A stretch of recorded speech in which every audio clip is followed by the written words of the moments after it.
welcome to our second Chairman's Chat of the Congressional Western Caucus for this congressional term. Today I'm joined by a great friend of mine. We came in Congress together, so we're in the same class, Mr. Bruce Westerman. He represents the great state of Arkansas.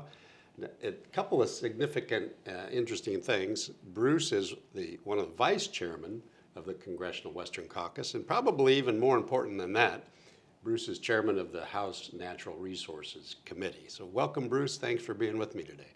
Dan, great to be with you, and enjoy getting to visit, and appreciate the work you do in the Western Caucus. Absolutely. So tell me and our listeners just a little bit about the Natural Resources Committee, some of the issues and some of the things that you work on, and why is that important to people?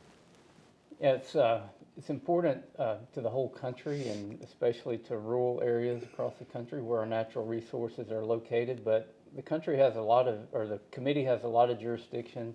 It's got energy on federal lands and waters. It's got some forestry jurisdiction, water in the west, fisheries, Indian and insular affairs. So we deal with a lot of tribes and with the territories and the freely associated states, which there's a lot of activity happening in that area right now as well. And we also deal with not only with energy but with mining. And these are all critical issues at this time in our country when we're trying to be energy independent, when we're trying to break foreign supply chains, and this all comes back to national security. So all those are important things in my district, throughout the West, actually throughout the country.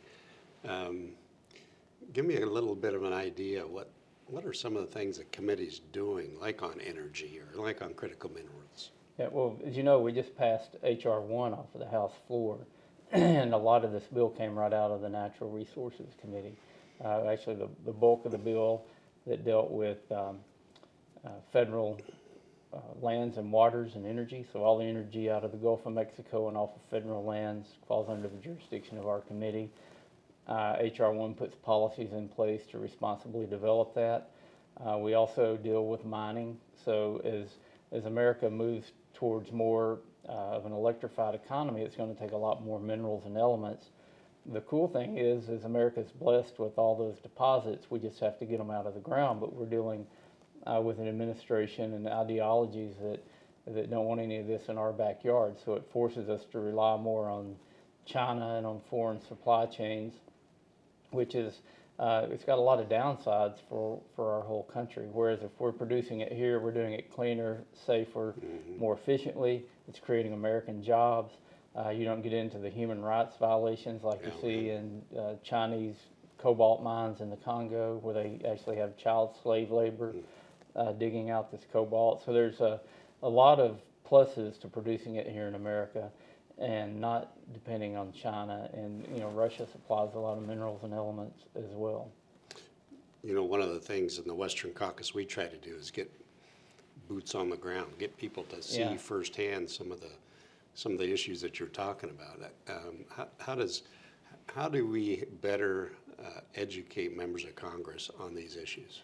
Well, Dan, the work you and Western Caucus does is very valuable, and it's where we get out in the field. We meet with real Americans in real situations, and we see what it takes to produce, all these resources and to process them and make things from them.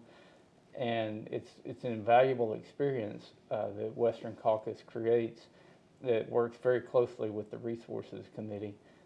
So keep up the good work on that. We're doing a lot more field hearings in the Resources Committee now. I was just out in California doing one on Western water. Right. It's a major issue right now. They've got more water than they know what to do with, but they were just in a horrific drought. The sad thing is they haven't prepared to store that water that they've got in an abundance now.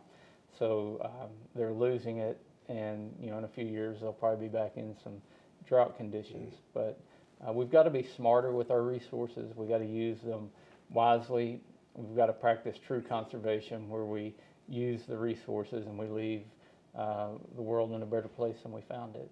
Yeah, water's a huge issue in the West, as you know. But so we passed HR1, the energy bill, which I think has just tremendous benefits in store. But we just got it through the House. What do you think our chances are of getting the Senate to pass it and then on to the President? So I've got several Democrat senators that are interested in working on parts of HR1. So, another thing that came out of our committee was NEPA permitting reform. And for people who may not know what NEPA is, it's the National Environmental Policy Act.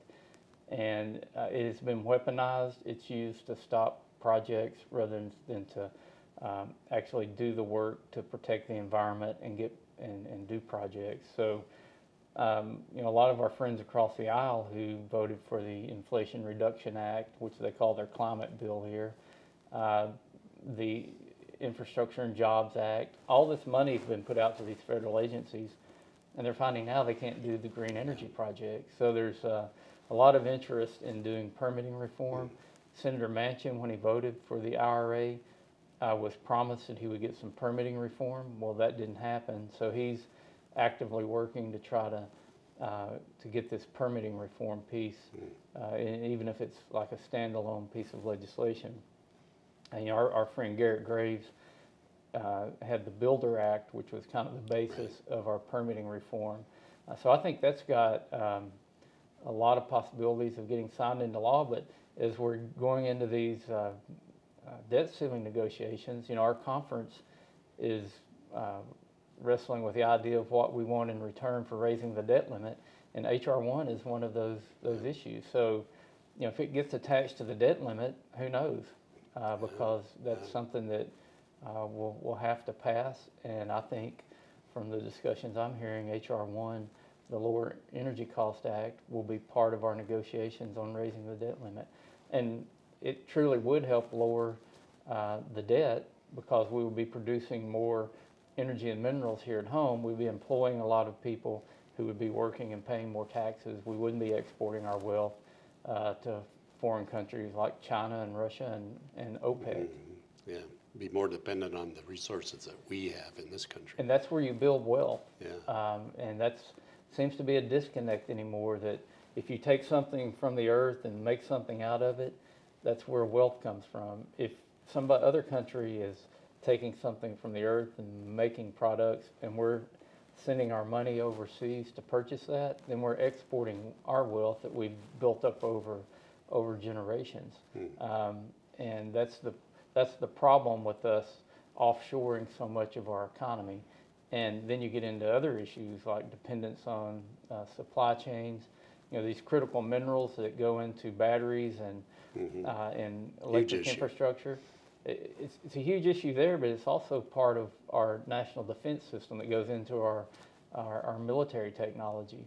And China controls 90+% of the market on several of these rare earth elements.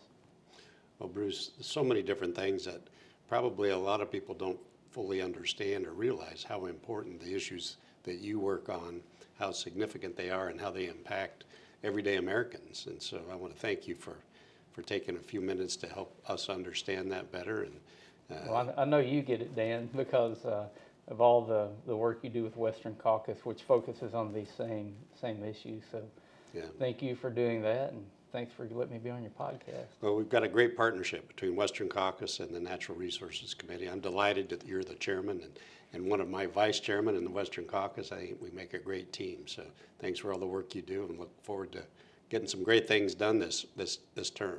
Yep, and thank you. You used to be on the Resources Committee, and you graduated up to Appropriations now, I guess. Well, there's lots of things to do in a lot of different areas. Yep. So thanks a lot. We'll look forward to getting some great things accomplished this term, and that will be impactful for all Americans. So appreciate it very much. Thank you.